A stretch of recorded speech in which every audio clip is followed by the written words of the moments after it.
সুযোগ মানুষকে খারাপ করে, তাই আমাদের উচিত না চোরকে সুযোগ দেওয়া। আর এই জন্যই প্রতিনিয়ত বাংলাদেশে লক বা তালার চাহিদা তৈরি হচ্ছে। আমার পিছনে দেখতে পাচ্ছেন হচ্ছে আপনার সাইকেল এবং মোটরসাইকেলের লক। এটা কিন্তু ভালো কোয়ালিটিরগুলো, ভালো কোয়ালিটিটার বাংলাদেশে একটা ভালো ডিমান্ড আছে, কারণ বাংলাদেশে অনেক সময় অনেকে ভালো লক খোঁজে, পায় না। তো এটা আমি যেটা দেখলাম খুব ভালো একটা লক কোম্পানি, এটা গুয়াংজুর ক্যান্টন ফেয়ার আমি দেখলাম। কারো যদি লাগে এদের সাথে যোগাযোগ করতে পারেন, এই লক নিতে পারেন। এবং বাংলাদেশে এটা একটা ভালো চাহিদা আছে অনলাইন এবং অফলাইনে, এবং ভালো প্রফিটও করতে পারবেন। তবে কোয়ালিটির দিকে খেয়াল রাখতে হবে, কোয়ান্টিটির দিকেও খেয়াল রাখতে হবে।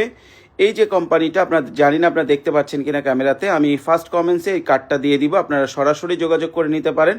এখন থেকে আমি চেষ্টা করব যে সমস্ত ফ্যাক্টরিগুলো আমি ভিজিট করি তাদের ডিটেলস দিয়ে দিতে, আপনারা নিজেরা যোগাযোগ করে প্রোডাক্ট কিনতে পারবেন। শিপিংয়ে সহযোগিতা লাগলে আমরা করতে পারবো, বা আরও প্রতিষ্ঠান আছে আপনার সহযোগিতা নিতে পারবেন। লকটা একটা ভালো প্রোডাক্ট হতে পারে ব্যবসার জন্য, যাদের লাগবে আপনারা শুরু করতে পারেন। এবং এই কোম্পানি থেকে নিতে হবে এমন কোনো কথা নাই, যে কোনো জায়গা থেকে নিতে পারেন, তবে লকটা একটা ভালো প্রোডাক্ট, বিজনেসের প্রোডাক্ট। ধন্যবাদ।